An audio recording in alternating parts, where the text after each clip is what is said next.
Je crois que ouais. C'est cadré par contre. Ouais, je crois que c'est bon. Ouais. Vous restez debout? Ouais, entre debout, ça change. Ah voilà, c'est bon. T'as bonsoir, c'est bon. C'est bon, c'est bon.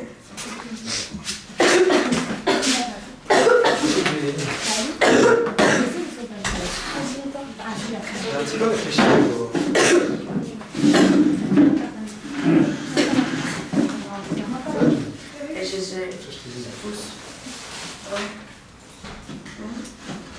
j'ai réfléchi un petit peu au thème des cours qu'on voulait aborder ensemble.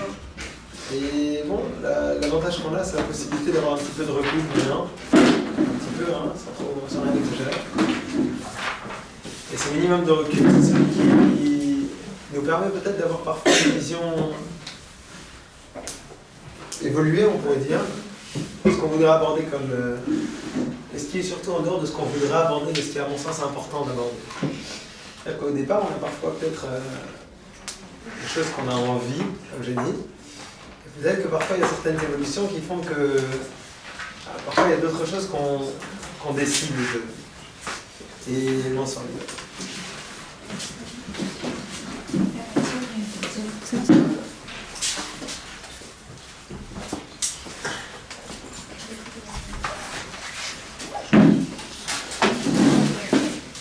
En réfléchissant à ça, je me suis dit que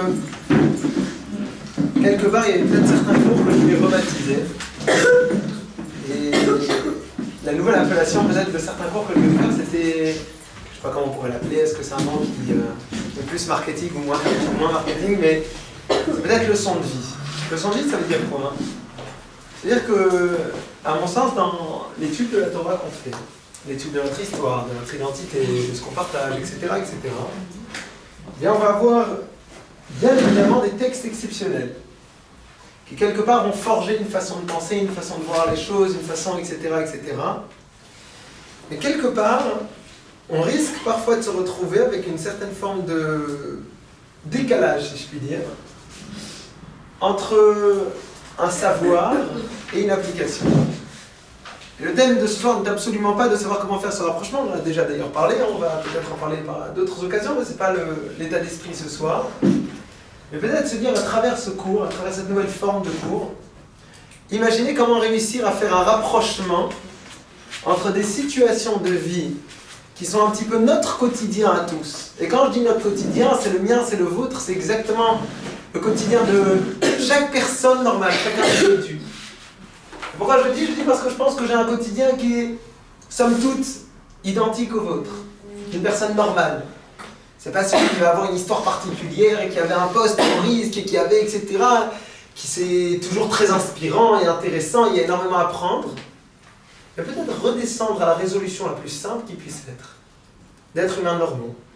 Et ces êtres humains normaux, réfléchir comment est-ce qu'on va pouvoir, ensemble, découvrir dans notre quotidien des possibilités de pouvoir faire cette connexion-là entre des leçons de vie, des façons de se comporter, des grands principes, si je puis dire, peut-être une application très concrète sur le terrain. Et donc ces parallèles, eh bien, sont la résultante d'une observation toute simple. L'observation d'un quotidien avec un petit peu de recul. C'est-à-dire qu'on est tous dans une vie qui est extrêmement prenante. Et dans cette vie-là, on va avoir énormément d'événements, on va avoir beaucoup de choses, on va avoir des rencontres, on va avoir des problèmes, on va avoir etc., etc. Et chaque situation à laquelle on est confronté, on a deux possibilités de réaction. Première possibilité de réaction, c'est la réaction classique, à chaud. Et donc j'ai besoin tout de suite de me retrouver et de me dire et pourquoi et comment, etc., etc. Et très souvent se retrouver surtout en dehors du sujet. La deuxième possibilité de réagir, c'est celle dans laquelle je prends un petit peu de recul. Un petit peu de recul, c'est de réussir à observer les choses et me demander qu'est-ce qui se passe. Pourquoi au fond? Je vous avoue que peut-être un des points de départ de ce qui m'a été une situation un petit peu de choc, et qui aurait pu passer, qui aurait pu faire partie du quotidien, mais étant donné que j'essaye de mettre en place cet exercice, eh bien ça m'a bouleversé et ça m'a fait réfléchir aussi au genre de cours un petit peu nouveau que je voulais aborder avec vous. Histoire toute bête. Et c'est pour ça que les histoires toutes bêtes, je les aime beaucoup parce que c'est là-dedans qu'on trouve des choses fantastiques. Parce que c'est là-dedans que c'est notre vie. Parce qu'on racontait l'histoire de celui qui a eu, etc. Il a sauté, il a sauvé, il a escaladé l'immeuble. Ok, c'est bien, mais bon, ça arrive une fois. L'histoire bête en question, l'histoire simple, c'est l'histoire de notre vie. C'est l'histoire de vous quand vous rentrez chez vous, c'est l'histoire de vous quand vous vous retrouvez au travail, c'est l'histoire de nous tous, quoi. Mais bon, je sortais au travail et bon, dans l'immeuble dans lequel on habite, il y a un problème, c'est qu'il n'y a pas assez de place de parking. Et en dehors du fait qu'il n'y a pas assez de place de parking pour tout l'immeuble, il y a pas mal de gens dans le coin, parce qu'il n'y a pas trop de place de parking, qui se permettent parfois de s'imaginer que c'est parking public. Bon, techniquement, c'est pas possible de mettre une barrière, parce que la façon dont c'est organisé, ça fait que... Alors, j'imagine qu'avec un petit peu de gentillesse et de sympathie, on peut expliquer à beaucoup de gens. Et on va dire que ça m'arrive souvent de voir des gens qui sont stationnés. Je leur dis, excuse-moi, est-ce que tu habites ici? Il me dit non, et après ils se sont automatiquement gênés. Je lui dis, ça te dérange pas, on va essayer de faire attention par la suite, parce que tu sais, c'est difficile pour nous et c'est vraiment privé comme stationnement. Et généralement, ça suffit largement. Excusez-moi, je suis désolé, etc. Je comprends un truc, etc. Bon. Point, fin de l'histoire. Et donc, l'autre jour, je sortais, une histoire, encore une fois, tu vois quelqu'un qui sort du stationnement et tu lui dis, écoute, c'est un petit peu privé, ce truc. Et tout de suite, il commence à être très nerveux, il va mal parler, il est difficile. Je lui dis, tu sais, j'ai rien à te dire. Tu sais que, simplement, je te demande, est-ce que tu es stationné ici? Et si oui, alors? Et c'est tout de suite, ça a tout de suite pris des proportions, dans lesquelles, grâce à Dieu, je ne suis pas tombé avec lui. Mais avec une certaine forme d'énervement, et vous aussi, et trucs, et machin, des choses qui n'ont rien à voir, bien évidemment, comme toute dispute en général, des choses qui, dès qu'on tombe dans l'excitation, alors on sort complètement du sujet. Et quand j'ai vu cette situation, ça m'a fait mal. Ça m'a fait mal parce que c'est quelqu'un qui habite pas loin de chez moi, c'est quelqu'un qui est censé être normal, qui est censé être bien. Et je me suis dit, pourquoi est-ce que tu as besoin de réagir de cette façon? Et je me suis dit, au fond, on réagit de cette façon parce que tout simplement, nous-mêmes, on n'a pas, peut-être dans notre fond, la préparation nécessaire pour pouvoir être quelqu'un de bien dans des situations compliquées. Pourquoi? Parce que parfois, on ne regarde pas la vie avec ce recul. Et que peut-être certains événements du quotidien, et vous allez tout de suite comprendre exactement vers quoi je veux en venir, certains événements du quotidien vont avoir plus ou moins d'impact chez nous, et fonction du plus ou moins d'impact chez nous, eh bien on va devenir des êtres humains qui avons telle ou telle réaction dans telle ou telle situation. Et où je veux en venir? Je veux en venir peut-être à certaines situations qui ont l'air d'être parfois banales, mais qui, à mon sens, ont énormément d'influence sur la suite de notre fonctionnement quotidien. Vous savez qu'aujourd'hui, il y a quelque chose d'extrêmement grave qui s'est passé. Moi, j'imagine qu'une partie vous êtes au courant, une partie qui n'est pas au courant. Et en dehors de l'histoire en tant que telle, pour celles qui ne sont pas au courant, il y a eu ce matin, à 7h du matin, des gens dans le quartier juste à côté de chez moi qui sont arrivés à la synagogue, qui est à la mémoire au passage des gens qui ont été tués à Toulouse. Okay, la synagogue Beth Sandler qui s'appelle. Et ils sont entrés à la synagogue et ils ont eu voilà, le spectacle de Sifrei Torah jetés par terre, souillés avec du produit ménager, et des gens qui sont venus, qui sont rentrés pas pour voler du tout, ils n'ont rien volé.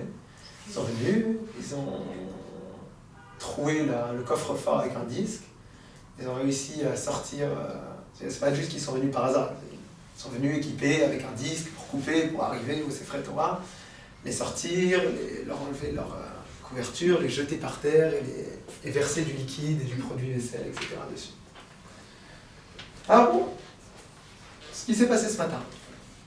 Alors bien évidemment, vous avez toute la classe politique, en passant par le président, le Premier ministre, le chef de la police, le truc, etc., qui sont venus sur place, qui ont dit, qui ont appelé la police, un maximum. Et vous avez une commission d'enquête particulière qui a été mise en place, etc., etc. Maintenant, personnellement, ça m'a fait extrêmement mal. Ça m'a fait extrêmement mal parce que Grantin, c'est des Sifrei Torah qui sont par terre. Première raison, largement suffisante. Mais un petit peu plus loin, ça m'a fait extrêmement mal parce que, puisque ça m'a touché, alors que généralement je ne regarde pas tellement les infos, je regardais beaucoup les infos aujourd'hui. J'ai regardé les infos et j'ai regardé la façon dont on était dont on traitait l'affaire, on pourrait dire, en fonction de telle ou telle tendance, tel ou tel politicien, tel ou tel site internet. Alors, j'ai pas fait une analyse profonde et particulière. Je me suis rendu compte que, au fur et à mesure que la journée elle passe, une fois qu'on a passé la nouvelle, les news, le scoop, il y avait d'autres choses très intéressantes cette journée. Et ce qui m'a impressionné dans l'histoire, c'est de voir comment est-ce que j'ai la possibilité de pouvoir avoir certaines situations compliquées qui, en quelques instants, peut se transformer comme un fait divers. Alors pourquoi je vous dis ça? Pas pour faire une analyse de l'information et de la façon de les traiter, des désinformations et le journalisme et l'influence qu'ils ont sur nous, etc. C'est pas du tout le sujet. Le sujet est de savoir comment est-ce que ce genre d'information m'influe, me change et me transforme. Au fond, on est aujourd'hui confronté à énormément d'informations, de savoirs, d'événements en tout genre. Le problème, c'est de savoir comment est-ce que moi je vais réagir à cela. C'est-à-dire que j'ai la possibilité de pouvoir réagir exactement comme tous les médias l'ont fait, à savoir, bon, c'est effectivement la crise de ce matin, et tous les politiciens vont venir, et chacun il va faire sa déclaration à la télé. Mais une fois que j'ai fini ma journée. Parce qu'il y a d'autres choses qui vont être aussi intéressantes aujourd'hui. Ou bien j'ai la possibilité de pouvoir m'arrêter sur un événement et me transformer. Alors pourquoi je vous dis ça?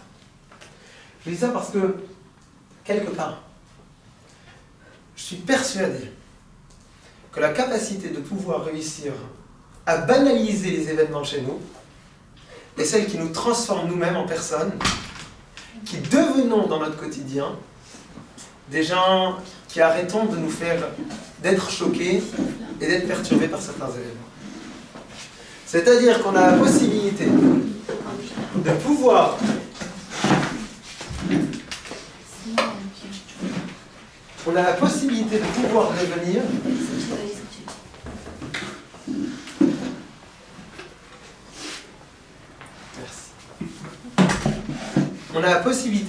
devenir des gens qui arrêtent d'être choqués et qui arrêtons malheureusement d'avoir une sensibilité qui va se développer. Et je veux préciser. Quand je regarde une situation pareille, alors effectivement je suis choqué, je trouve ça dangereux, je trouve ça méchant, je trouve ça affreux, je trouve ça que, je sais pas, malheureusement on se rappelait de ce genre d'événement en Allemagne nazie. C'était quelque chose qui choque peut-être moins, quoi. Ça choque tout autant, mais on va dire qu'on peut encore imaginer le contexte, et quand on voit ça chez nous, on se dit que... Et prendre un pas en arrière, c'est de se dire 2 secondes. Il y a beaucoup de choses à réfléchir. Premièrement, la rapidité avec laquelle certaines personnes peuvent avoir des conclusions sans rien connaître. C'est-à-dire que dans notre tête, on a des automatismes qui sont créés et qui vont donner des définitions aux gens, fonction simplement des images prérequises que j'ai. C'est-à-dire que chacun d'entre nous avons une façon de regarder les gens, et fonction de cette façon de regarder les gens, eh bien on va avoir des automatismes qui vont se créer qui sont gravissimes. Pourquoi? Parce que quand je vois quelqu'un qui est habillé de cette façon, qui est comme ci, qui est comme ça, eh bien pour moi ça veut dire. Et c'est très grave. Je me rappelle une fois, il y a quelqu'un qui était en train de nous préparer à savoir comment se présenter, etc. Il nous disait que vous savez que la première impression que vous avez, je ne sais plus combien d'influence ça avait par rapport à la suite de ce que tu vas dire. La façon dont tu te présentes. Je lui ai dit, oui, c'est vrai. Mais en même temps, c'est catastrophique. C'est catastrophique. Et je souhaite sincèrement que chacun d'entre nous ne soyons pas comme ça. Parce que la première fois que je vois quelqu'un, ça veut dire que je donne une définition à cette personne. C'est-à-dire que quand je vois un individu, en fonction de la personne que j'ai vue, son habillement, son style, son genre, et imaginez-vous maintenant, parce que vous les croisez dans la rue à Jérusalem, alors vous pouvez avoir une qui est plutôt tendance sracide, une qui est plutôt tendance religieuse classique, une plutôt tendance Dati Leumi avec son grand turban, et une que tu vas voir style plutôt tendance Chilo. Et en fonction des 4 styles, tu vas déjà avoir des automatismes de ah ok, lui est égal ci, lui est égal ça, lui est égal ci, lui est égal ça. Ça veut dire que malheureusement, on se retrouve dans des situations dans lesquelles on juge les personnes en fonction de ce qu'on les a vues. On juge les événements en fonction de ce qu'on pense. Et c'est impressionnant. C'est qu'on a la capacité de pouvoir réussir à créer des liens qui sont inconscients chez nous et qui sont plus que destructeurs.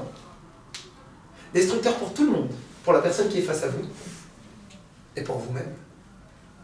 Parce qu'il y a certaines personnes parfois dans lesquelles tu n'aurais pas parié un seul centime sur la personne au vu de l'extérieur. Et que quand tu te permets 2 secondes de pouvoir approfondir la personne qui est en face de toi, tu te rends compte qu'il y a quelque chose de fantastique à découvrir. Et que si tu étais resté sur la première impression que tu en avais, tu serais passé à côté. La deuxième chose, c'est de se demander, au fond, quand j'ai un événement pareil, où est ma sensibilité? Qu'est-ce qui me dérange? Qu'est-ce qui me dérange dans le fond? C'est-à-dire que, malheureusement, trop souvent, je n'ai pas la possibilité de pouvoir approfondir les choses. Pourquoi? Parce que justement, je suis abreuvé sans cesse de nouvelles. Et est-ce que je décide de m'arrêter ou pas? La question que je voudrais vraiment poser ce soir, c'est de me dire, comment est-ce que j'ai la possibilité de pouvoir éviter de rentrer dans une certaine forme de... Je sais pas exactement comment le définir, presque un train-train, si on veut, une passivité. Une passivité ou passivité? Passivité, je crois. Voilà. Qui serait la nôtre par rapport à certains événements uniquement parce que je ne veux plus être choqué. C'est-à-dire que j'ai la possibilité de pouvoir arrêter d'être choqué uniquement parce que dans ma tête, c'est un événement en plus. Comment on fait pour pouvoir contrer cela? Je pense qu'on a besoin de s'arrêter sur certains événements. On peut réussir à le faire qu'à partir de l'instant où chaque situation de vie, je prends un pas en arrière et je l'observe à nouveau. Et quand je l'observe à nouveau, je fais un bilan. Et je me dis qu'est-ce qui s'est passé. Et maintenant j'ai envie de prendre ce qui s'est passé aujourd'hui. Je regarde qu'il y a une synagogue qui est saccagée. En Israël. Et on ne sait pas par qui.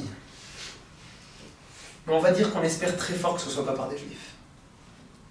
En dehors d'espérer très fort, on sait qu'on n'a pas immensément de chance de... Malheureusement. Parce qu'on sait c'est quoi un petit peu la base de l'histoire, on sait ce qui se passe dans le quartier, on sait qu'il y a des tensions, on sait tout ça. Et encore une fois, loin d'être celui qui va prendre des conclusions hâtives pour attribuer à tel ou tel groupe d'individus. Et encore pire, vouloir attribuer, fonction de la catégorie à laquelle les individus appartiennent, que tous les individus qui représentent cette catégorie sont responsables, parce que ça c'est la deuxième étape. C'est que quand j'ai trouvé un imbécile qui est habillé de telle ou telle façon, alors je dis obligatoirement que toute la catégorie se retrouve et est représentée par cet idiot. Ça c'est le deuxième exercice dans lequel j'ai tout simplement un refus de vouloir être quelqu'un de profond. C'est ça ce qui est désolant. Je refuse d'être intelligent. Je refuse de réfléchir. Je refuse d'être profond. Et malheureusement, on est extrêmement friand de ça parce qu'on est dans un monde qui nous éduque de cette façon. À être simple. À être très rapide, très vite fait, très cheap. Au lieu d'être quelqu'un qui 2 secondes s'arrête et réfléchit aux choses. Qui pose les choses et qui se dit 2 secondes, est-ce que j'ai envie d'approfondir? Et moi, ce qui me permet, ce que je voudrais approfondir, c'est de me dire, regarde, comment ça se fait que pour certains ça les dérange et pour d'autres ça les dérange pas? Et je peux me permettre un petit exercice. C'est quoi les questions profondes que vous avez quand vous entendez une chose pareille? Réfléchissez 1 minute. Et demandez-vous, c'est quoi les questions profondes? Pas les questions très classiques, comment, que, quoi, où, mais qu'est-ce qu'elle a fait la police, on s'en fiche. Parce que ça, on va laisser les choses se dérouler comme elles doivent se dérouler. Quelles sont les questions profondes que cela éveille chez vous de voir un événement pareil? Allez, qui veut se lancer? Pourquoi hein? Ok, pourquoi quoi? Développe ta question. Pourquoi ça a été fait? Ok. Pourquoi il y a des gens qui font ça? De faire un tel événement, c'était forcément pour une répercussion, je pense. Donc c'était dans quel but, quelle répercussion ils voulaient avoir en faisant ça? Quelle répercussion les personnes qui ont fait cela ont cherché à avoir? Okay. Les filles, non, partez en arrière.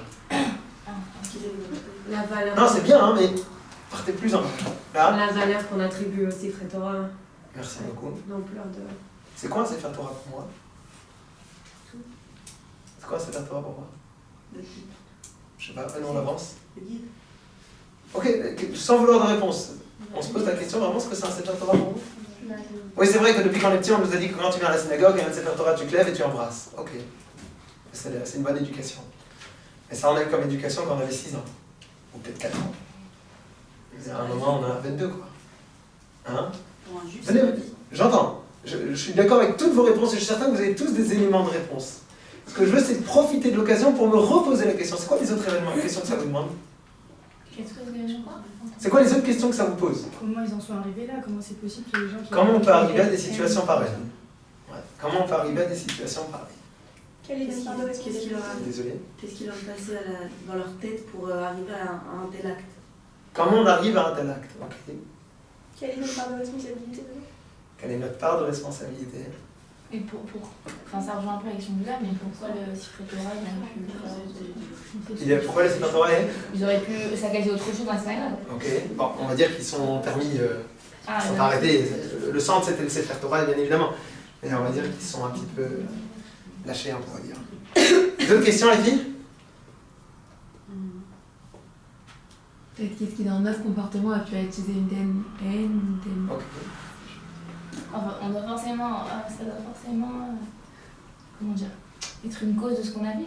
Enfin, Quand elle dit qu'est-ce que dans notre comportement, c'est-à-dire réussir à retrouver un petit peu la part de responsabilité que j'aurais dedans. Ok. Je pense que vous avez des très bonnes questions quand on réfléchit. On peut aller aussi loin, vas-y. Ça pose aussi la question inverse. Ça implique aussi de se demander qu'est-ce qui est autant inquiétant pour ces gens dans le Sefer Torah, c'est un livre. Pourquoi des gens s'en prennent à un livre? Nahon. Quel est le problème de... Qu'est-ce que cela représente? Ouais. Ok. Je sais pas, ouais. Est-ce qu'en s'attaquant du matériel, ils n'ont pas cherché à nous toucher, nous, personnellement aussi? Ok. C'est là d'abord. Et l'autre? Comment Dieu il a pu laisser faire ça? Comment Dieu a pu laisser faire ça? Non, mais c'est là d'abord. Je voudrais juste, peut-être, aller dans une question un petit peu plus loin. Au final, ok, pourquoi est-ce que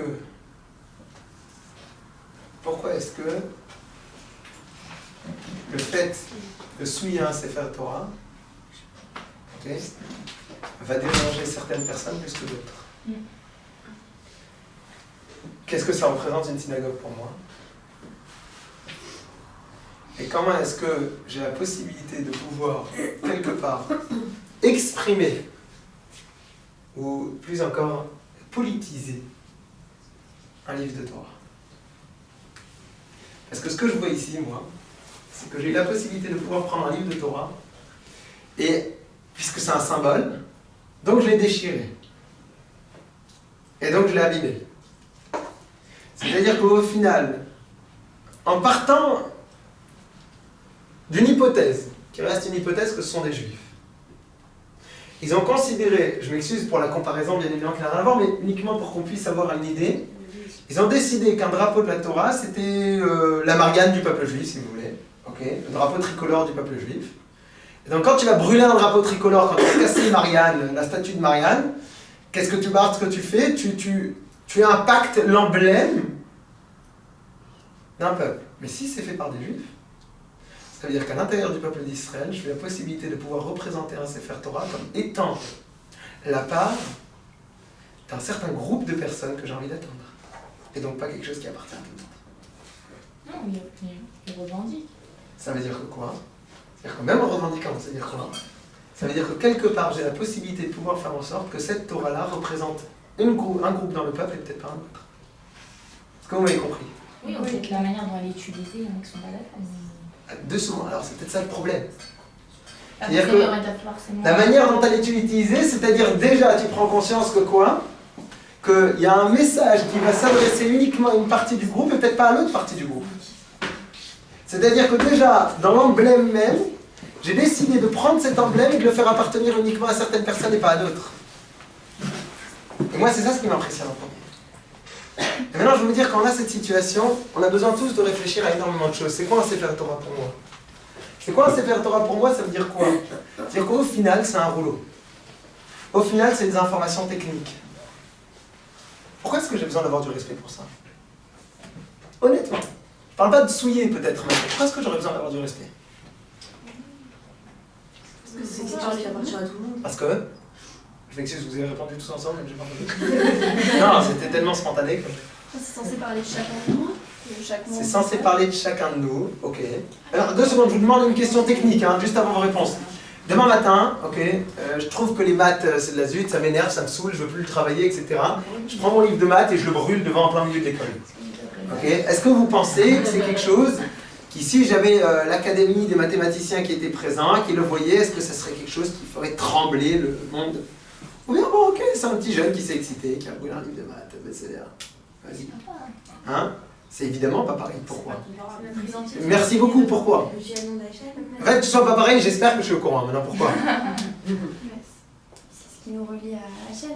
Ok, très bien, c'est un support. Je m'excuse. Je fais exprès d'être celui qui... C'est un super, mais- Attention, hein, quand je pose mes questions, je ne pense pas. Hein. Mais je fais exprès de vous pousser pour comprendre c'est quoi l'idée. C'est un support. Est-ce qu'il y a quelqu'un qui va vous dire, voilà, vous savez quoi, je vais jouer le rôle de celui qui vient vous voir. Et vous êtes choqué d'avoir un Sefer Torah qui est jeté par terre et souillé. Pourquoi? C'est un support. Absolument, c'est un support sur lequel, ok, il coûte un peu plus cher que les autres, ou un peu moins cher que les autres. Il a été abîmé, on va refaire un autre, qu'est-ce que tu t'en fiches? Mais c'est pas qu'en livre. C'est affectif aussi. Merci, pourquoi? Il y a ces Kadosh. Alors pourquoi? C'est quelque chose qui nous guide. Pardon? C'est quelque chose qui nous guide depuis petit. Est-ce que ça nous guide depuis plus petit, et alors? Bah, c'est comme si on nous dit par exemple, je sais pas, il y a des enfants qui n'ont pas de mère, qui n'ont pas de père, et bah forcément ils sont perdus dans leur vie. Donc c'est comme si c'est comme si c'était quelque chose qui était attaché à nous, alors qu'un livre de maths, c'est. Alors voilà, je pense que si je peux me permettre de reprendre ce que vous dites, mais avec d'autres mots. Ça veut dire qu'au fond, c'est quoi un Sefer Torah pour moi? Je m'excuse de vous dire qu'un Sefer Torah, ça reste un support. Ça reste un support. Pourquoi? Parce que c'est inerte. Et dans ce support-là, je vais avoir la nécessité d'avoir un respect vis-à-vis de lui. Pourquoi j'ai besoin d'avoir un respect vis-à-vis de lui? Parce que fonction du respect que je vais avoir vis-à-vis de lui, eh bien le message qu'il a va avoir la possibilité de m'impacter différemment. Et finalement, la possibilité de pouvoir être impacté par certaines choses uniquement en fonction de l'importance qu'on donne aux choses. Quelqu'un qui n'est pas important dans tes yeux ne pourra jamais te transformer. Je vais juste finir 2 secondes. Quelqu'un qui arrive et pour lequel, personnellement, au préalable, je n'ai pas de respect profond, il n'aura jamais la possibilité de pouvoir m'ébranler, de pouvoir me changer. C'est-à-dire que la première raison du respect que je vais avoir avec un Sefer Torah, c'est pas parce que techniquement le Sefer Torah il est kadosh. Alors c'est sûr certain que techniquement le Sefer Torah il est kadosh, c'est exactement la même chose que j'imagine qu'il y a énormément d'explications au point de vue de la Kabbale et de ce que ça représente, et la complétude de la Torah, et la sainteté qui est à l'intérieur des lettres, etc. Tout ça c'est vrai. Venons, on s'arrête 2 secondes et on se dit au final un Sefer Torah c'est quoi? C'est un support. Mais alors pourquoi ce support? Il y a marqué qu'un Sefer Torah qui brûle, eh bien on a besoin de prendre le deuil sur nous. On doit jeûner. On doit jeûner. Quelqu'un qui voit un Sefer Torah en train de brûler, il a besoin de déchirer ses vêtements comme s'il voit un homme mourir. Pourquoi? Parce que quelque part, une des explications, attention encore une fois, je ne voudrais pas être réducteur vis-à-vis du Kabod, Chas Veshem qu'on va donner à un Sefer Torah. Mais une des explications, c'est-à-dire qu'au fond, ce Sefer Torah-là, pour moi, représente et est porteur d'un message qui, si j'ai envie qu'il ait la possibilité de pouvoir me transformer, s'il était véritablement aussi important pour moi dans cette vie, mais il a besoin d'avoir l'importance et le respect qui lui est dû.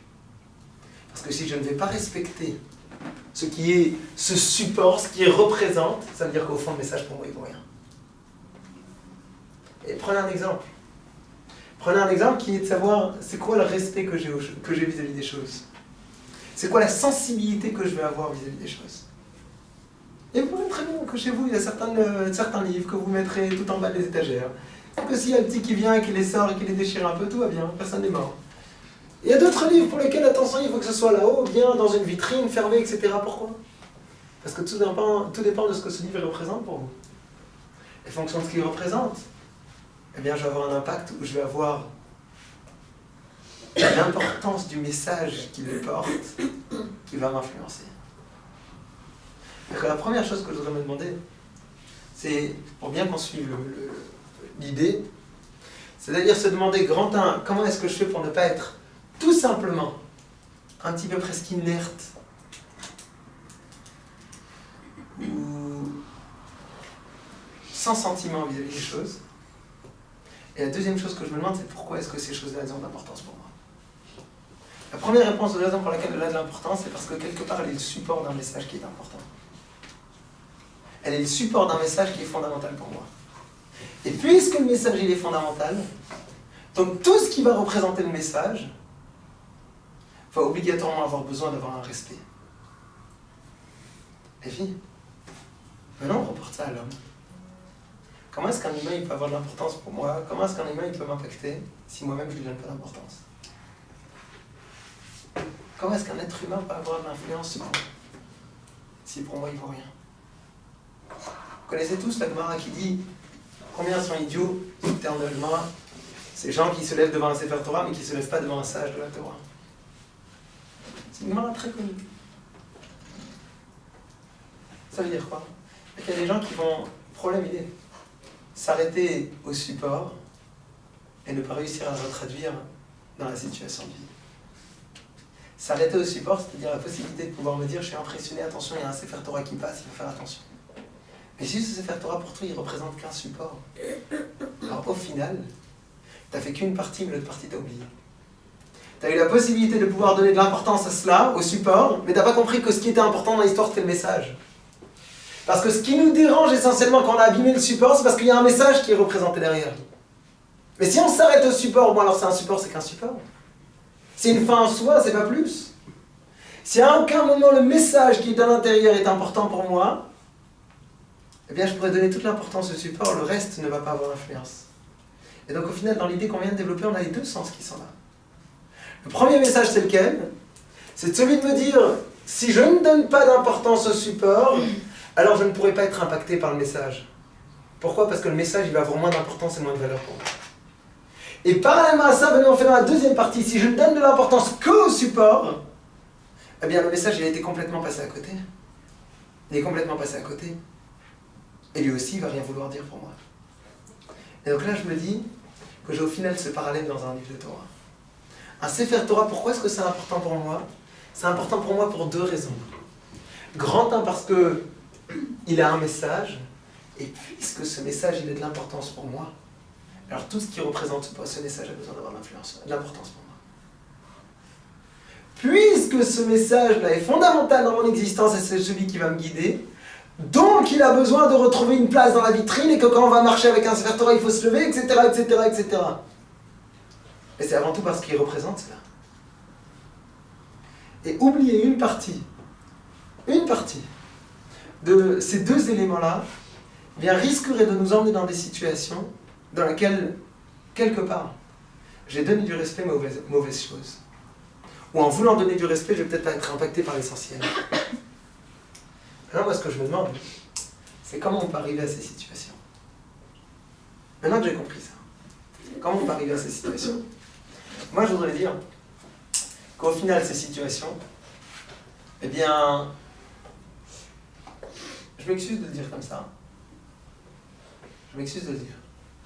Et j'imagine que chacune d'entre vous aura l'intelligence de comprendre ce que je veux dire.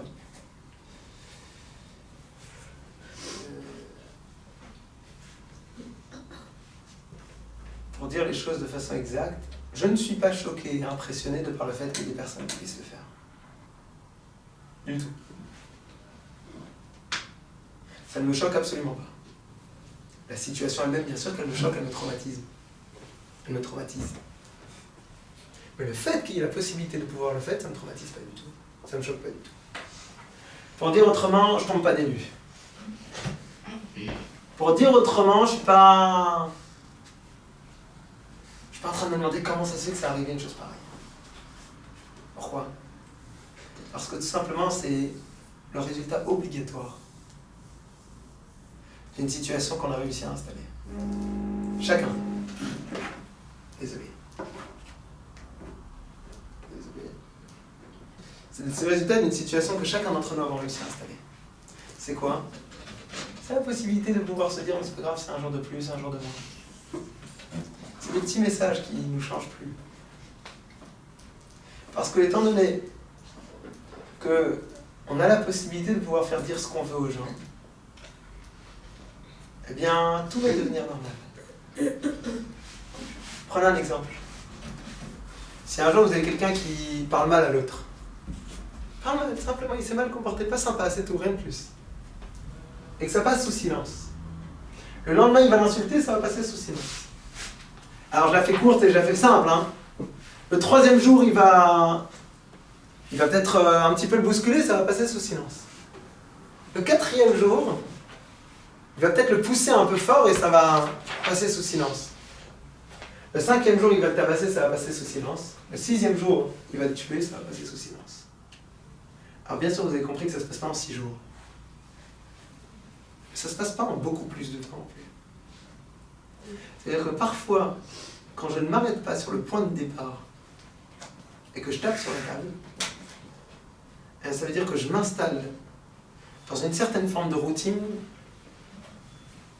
qui quelque part est en train de m'emmener vers une route qui n'a absolument pas de fin. J'ai plus de destination finale. La destination finale, c'est l'extrême. Pourquoi ? Parce que dès le départ, je n'ai pas été en train de réfléchir à la gravité des choses.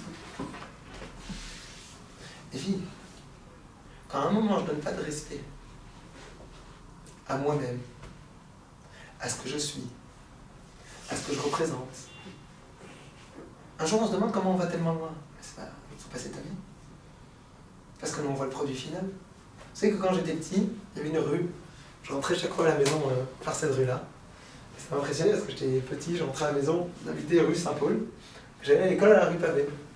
Et pour ceux qui connaissent un peu le quartier, on passait par la rue du Prévost. La rue du Prévost, c'est une des plus petites rues de Paris, toute petite rue du sud comme ça. Ok ? Laquelle, je sais même pas, il y a peut-être une voiture qui passe sans plus, quoi, toute petite. Et là-bas, il y avait un renfoncement, il y avait chaque fois des clochards qui étaient là-bas. Des SDF, en tout genre, etc. Et quand je les regardais, j'étais petit, j'étais choqué parce que je me disais 2 secondes, est-ce que quand il est né SDF ? Ça m'impressionnait, je me disais, comment est-ce qu'un SDF, il avait l'air au GAN ? C'était ma question. Comment c'est ? Parce que je voyais ma classe, je voyais personne qui avait l'air d'être un SDF. Ok, je me dis, mais alors je comprends pas, dans quelle classe, dans quelle situation tu peux avoir un SDF au CP ? Comment il a l'air ? De quoi ça ? Et en fait, bien évidemment, vous êtes toutes conscientes qu'il a l'air comme nous. Et comment ça s'est passé ? Ça s'est passé par étapes. Mais le problème, c'est que ça s'est passé par étapes parce qu'on n'a pas su arrêter la première étape. Ça veut dire que tous ces événements traumatisants, gravissimes, qui arrivent dans notre existence ne sont que la résultante de petits événements pour lesquels j'ai décidé de fermer les yeux. C'est que ça. Un enfant qui commence à sortir une arme, un enfant qui frappe, un enfant qui est violent. Et c'est parce que tu n'as pas remarqué que quand il était petit, qu'est-ce qu'il faisait ? Il poussait comme ça. Et il écrasait sans faire attention et il disait pas pardon. Et au fur et à mesure, il impose sa loi. Et après, il a insulté, on lui a toujours rien dit. Mais c'est normal qu'un jour, il va commencer à braquer un fourgon. Mais tu crois que quand il a commencé à braquer son fourgon, le jour où il a commencé à être un petit peu violent. Sauf que tu as laissé faire, ça s'est avancé. Et moi, ce que je voudrais vraiment qu'on réfléchisse, c'est de nous dire, est-ce que dans notre vie, il n'y a pas une certaine forme de passivité qu'on aurait sur certains événements qui peut-être est en train de nous emmener vers des situations qu'on ne voudrait pas atteindre. Est-ce qu'il n'y a pas certains moments de notre vie dans lesquels on dit « ouais, mais c'est pas grave ». Qui t'a dit que c'est pas grave ? Alors vous allez me dire « alors vous êtes un extrémiste ». Moi je ne suis pas un extrémiste. Je suis quelqu'un par contre qui sur chaque situation est en train de se demander est-ce que c'est grave ou c'est pas grave. Ah, est-ce qu'il faut en faire tout un plat pour tout ? Je ne sais pas. C'est pas ce que je suis en train de dire. Parfois il faut oui en faire un plat, parfois il faut moins en faire un plat. Mais est-ce que j'ai relevé la chose ? Ou est-ce que je l'ai passé sous silence ? Et bien évidemment, puisque aujourd'hui, ça va être passé sous silence, parce que vous voyez déjà que dans l'après-midi, il y a certains sites internet dans lesquels ça n'existe plus comme information. C'était le matin, l'après-midi c'est fini. Je parle de quelques heures, je ne parle pas de quelques jours, je parle de quelques heures. Mais c'est normal que par la suite, il y ait des situations pareilles. Est-ce qu'on est choqué quand on va voir des civils qui vont être tués en Israël et qu'on voit qu'en France, ça va peut-être passer avec un peu de chance dans les infos pendant quelques heures, et une fois que c'est passé quelques heures, tout va bien. Hein ? Un gilet jaune qui a été blessé, c'est plus intéressant, non ? Un autre idiot qui a pris des passeports, qui a pris des... je sais pas, n'importe quoi. Ça veut dire qu'au final, j'ai la possibilité de pouvoir t'éduquer à passer les choses sous silence. Oublie. S'il te plaît, oublie. On oublie tout. Et quand on a décidé de tout oublier, le problème c'est qu'on n'oublie pas. C'est bien pire que ça. Si on oubliait, ce serait bien. parce que puisque j'ai oublié, chaque fois que je vais le retrouver, ça va me choquer. On n'a pas oublié. On a décidé de savoir, mais que ça avait peu d'importance. Et ça, c'est beaucoup plus grave. Connaître et oublier, c'est une chose. Je savais, j'ai oublié, je suis plus au courant. Alors la prochaine fois que je m'en souviens, ça va être choquant à nouveau. Par contre, la pire des choses, c'est quoi? C'est de savoir qu'il y a de l'importance. Et une fois que j'ai su qu'il y a de l'importance, c'est pas si grave que ça. Vous connaissez une histoire, un midrash exceptionnel, qui parle du moment dans lequel on est en train... C'est un midrash très connu, qui est ramené genre après Shmulévitz et autres. Qui parle d'un moment dans lequel on a Yaakov qui va mourir, d'accord, en Égypte. Il y a les 12 enfants de Yaakov qui le prennent et qui le transportent pour l'enterrer. À Hebron. Et ces 12 enfants avancent avec une procédure... vous avez tout un accompagnement gigantesque de tous les rois du monde et de toutes les personnalités les plus importantes qui accompagnent Yaakov vers sa dernière demeure. Yaakov, il avance, et moi je me dis, c'est impressionnant. C'est un petit peu, je ne sais pas si vous avez vu parfois les obsèques de certaines personnalités d'un très haut niveau, avec les motards, et avec les dirigeants. Je ne sais pas, c'est dernièrement celui qui est décédé en dernier, c'était Pérez. Shimon Peretz, il est mort. Okay. Vous aviez des dirigeants du monde entier qui sont venus en Israël, parce qu'encore. Ouais. En plus, j'habite pas loin de Herzl, donc tu vois, ils te ferment les routes, et t'avais, je me rappelle plus, je crois que le président des États-Unis était venu, des trucs, etc., des personnalités à n'en plus finir. Et moi, j'imagine, un petit peu, sans comparer, mais Yaakov qui avance, et qui a, je sais pas, un peuple tout entier qui l'accompagne. Yaakov, il arrive, on a envie de l'enterrer à Marat Marpla. Sauf que quand il arrive, on lui dit désolé, c'est pas possible. Qui lui dit désolé, c'est pas possible? Hein? Le fils de Esav. Esav lui-même. Désolé. Esav lui-même, il dit c'est pas possible, c'est à moi. Non, c'est pas à toi, c'est un truc, ça a été hérité à notre père, etc. Discussion. Et après, quand on discute, à tel point qu'à un moment, on envoie Naphtali, qui est celui qui est représenté par la gazelle, qui est rapide. On lui dit, va s'il te plaît chercher les actes, hein, les papiers, les inscriptions au cadastre. Ça appartient à Yaakov et ça appartient pas à Esav. Et tout le monde attend, et vous pouvez vous imaginer un petit peu la tension qui existe le temps qu'ils repartent chercher les papiers. Vous connaissez ce midrash, j'imagine, pour une bonne partie d'entre vous?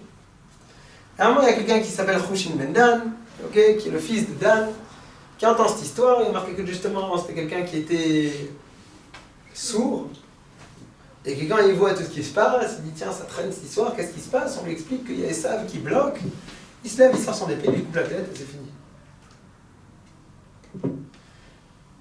Qu'est-ce qui s'est passé dans cette histoire? Bien sûr, on pourrait approfondir ce midrash. Après, M. Shmulévitz, il dit tout simplement dans cette histoire, on apprend une chose. C'est que dans toute l'affaire, on a tous été désensibilisés. Il y en a un qui n'a pas été désensibilisé. Ça veut dire quoi? C'est-à-dire que tout le monde est arrivé, à un moment on dit attends, 2 secondes, pourquoi vous enterrez ici? Ah mais qui a dit que c'est à vous? Et on commence à discuter. Et au fur et à mesure que tu discutes, tu ne prends pas conscience que tu es en train de rentrer dans l'histoire. Il y en a un qui s'appelle Hushin, qui à un moment, lui, n'était pas dans la discussion, elle n'est donc pas affectée par cette certaine forme de travail qui va nous faire oublier l'importance du moment, qui dit, mais je ne comprends pas. Et Yaakov qui est enterré, on l'empêche, sur le manque de respect pour l'empêcher d'être enterré, qui bloque. Et il réagit. Je ne suis pas en train de dire qu'il faut couper la tête à tous ceux qui... Ce que je veux dire par là, c'est que quoi? Il y a encore beaucoup à comprendre ce que ça veut dire qu'il coupe la tête de Esav, etc. C'est un midrash, il faut le comprendre. J'ai envie de m'arrêter sur une idée du midrash.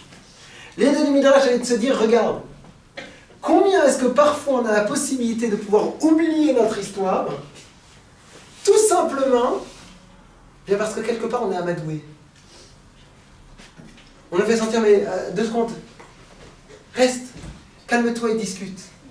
Et plus tu discutes, plus tu oublies qui tu es. Et plus tu avances, plus parfois tu peux te retrouver dans des situations dans lesquelles, quelque part, ce qui était important ne devient moins 5 minutes après. Et ça, c'est la situation la plus grave. Roger Menden, c'est l'exemple de la personne qui décide de ne pas s'habituer à certaines situations. Pourquoi? Parce que lui, il n'était pas au courant, il n'a pas entendu. C'est-à-dire qu'on peut avoir la possibilité de pouvoir nous rentrer dans certains débats qui, au final, ne sont là uniquement pour faire baisser l'importance et la réflexion qu'on a besoin d'avoir par rapport à telle ou telle situation. Et là, ce que la Torah nous dit, c'est apprends parfois à ne pas te laisser emporter dans une certaine forme de normalisation de situations inacceptables. Et c'est très dur de nos jours. Pourquoi? Parce que ce qui se passe ce matin, c'est la normalisation d'une situation inacceptable. C'est la normalisation d'une situation inacceptable. Parce que je vous avoue que s'il y en a encore 3-4 dans les prochaines semaines, alors ça va plus passer aux nouvelles. Pourquoi? Parce que non seulement ça va. Une fois, il y a toute la classe politique qui est venue, la deuxième, la troisième fois, il y a plus un. Non? Une fois, ça m'a dérangé, deuxième fois, troisième fois, ça ne me dérange plus. Moi, ce que je me demande, c'est comment est-ce qu'on fait, nous, pour ne pas nous retrouver dans ces situations-là. Pour ne pas nous retrouver dans une certaine forme de normalisation de ces situations qui sont insupportables pour chacun d'entre nous. Quand tu vois un enfant qui s'allie, qui laisse traîner les choses par terre, t'acceptes ou t'acceptes pas? Ah, c'est pas grave, il a jeté un papier par terre. De quel droit tu jettes un papier par terre? Ah, vous allez me dire, mais au fond, c'est qu'un enfant, c'est pas grave. Ouais, c'est vrai. Mais après, ça veut dire que tu lui dis qu'au fond, rien n'est grave. Ah, est-ce que de là à ce qu'il a jeté un papier par terre, il va falloir que tu commences à t'exciter et décider de te priver de dessert pendant 3 mois? Calme-toi. Mais est-ce que tu passes sous silence ou tu passes pas sous silence? Et je pense qu'en dehors de passer sous silence, bien, la meilleure façon de ne pas passer sous silence, c'est de réfléchir. La meilleure façon de ne pas passer sous silence, c'est par rapport à nous-mêmes. Est-ce qu'à un moment, je me demande une question et je me dis stop ou pas? Est-ce que quand je vois certaines situations inacceptables, je me dis c'est pas grave, ça fait partie de l'évolution classique du monde, et je me dis mais 2 secondes, il n'y a pas un problème. Il n'y a pas un problème. C'est partout comme ça. Et moi je me pose cette question quand je vois un enfant qui va frapper son parent. Père ou mère. Malheureusement ça arrive. Enfin, il va frapper, peut-être qu'il va pas être en train de le tabasser, en train de lui mettre des patates par terre. Qui est en train de le pousser, qui est en train de lui donner un coup de pied, qui est en train de... Tu vas voir le parent qui va rester comme ça inerte. Je me dis, mais 2 secondes, c'est quoi l'étape d'après? C'est quoi l'étape d'après? C'est quoi l'étape d'après pour chacun? Je vais avoir 2 personnes qui vont s'insulter, je vais dire, c'est quoi l'étape d'après?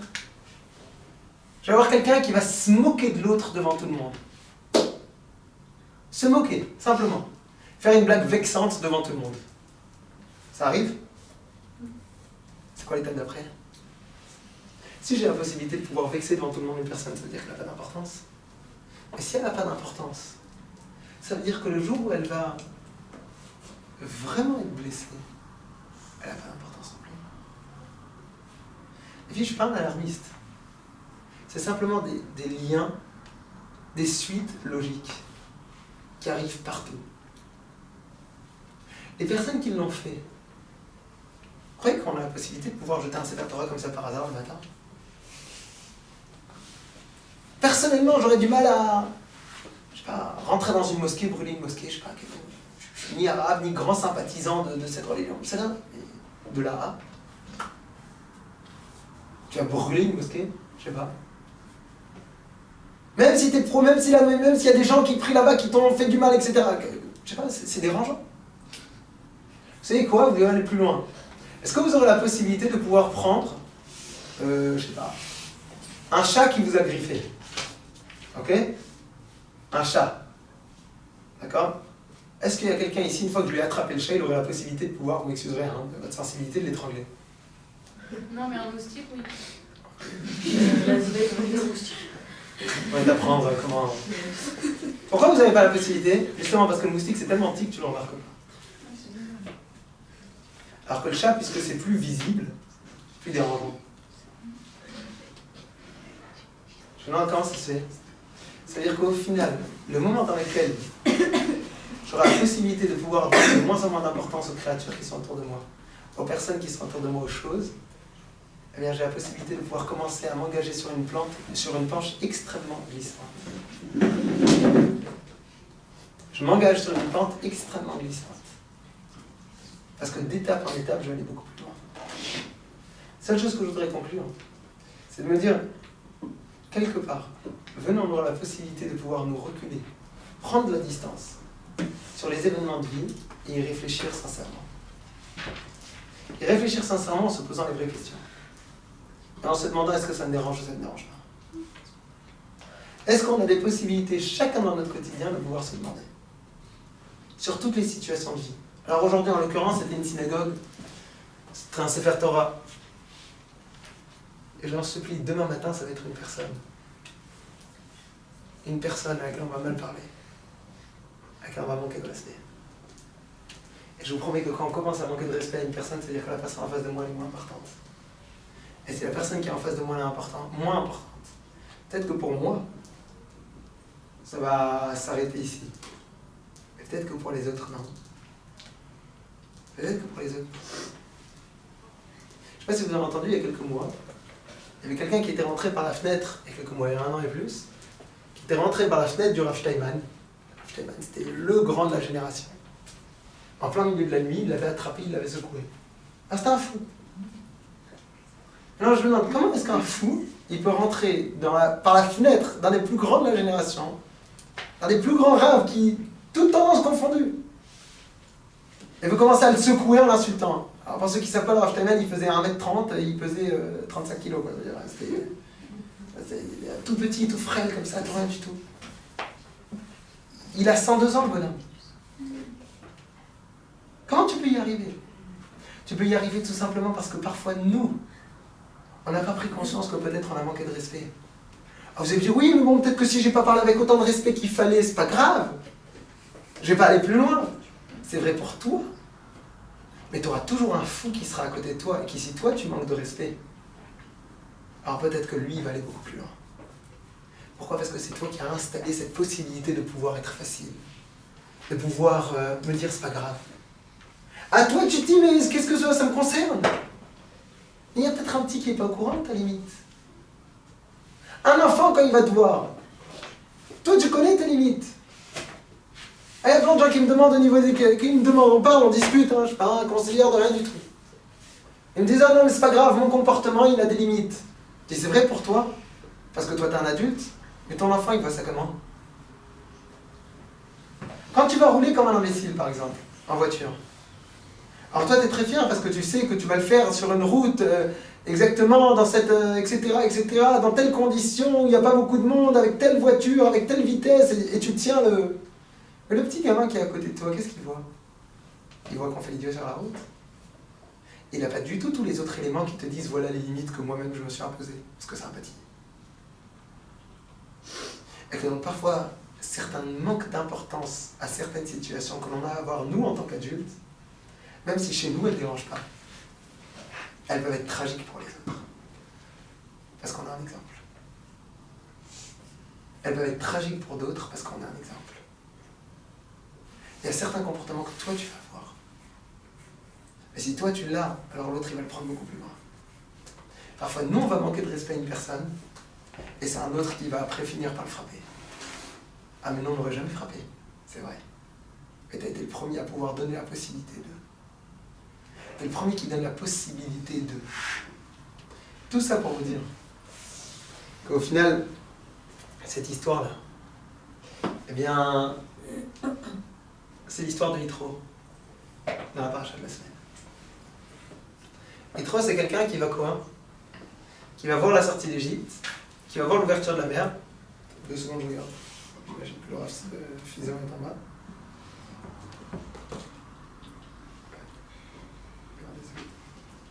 Qui va voir la sortie du peuple d'Israël d'Égypte, qui va voir l'ouverture de la mer, et qui va venir vers le peuple d'Israël. Il y a marqué dans le premier rachis sur la paracha de Yitro, Mashumua, Shama, Uba. Qu'est-ce qu'il a entendu? Il a fait venir. Ça veut dire quoi?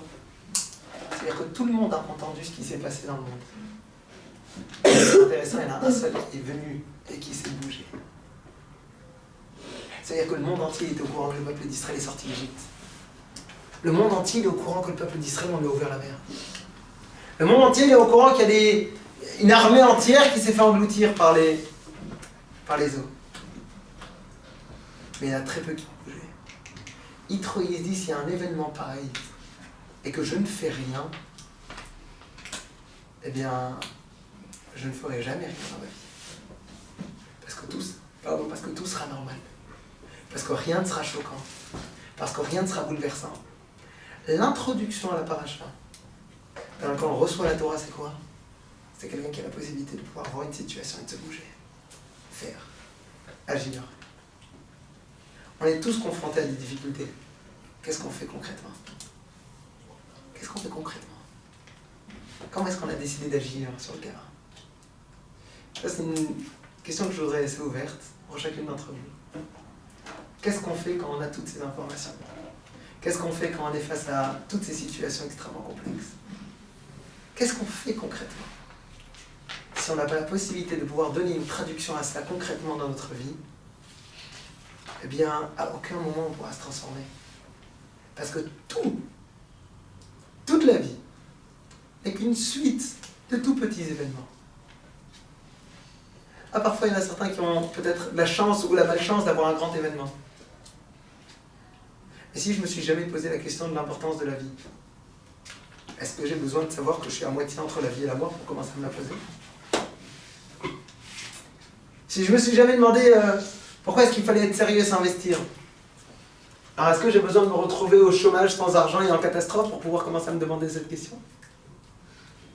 Et puis c'est ça. Est-ce que je m'arrête avant? Ou malheureusement je ne fais pas attention aux choses et je m'arrête parfois un petit peu trop tard. Merci pour votre écoute.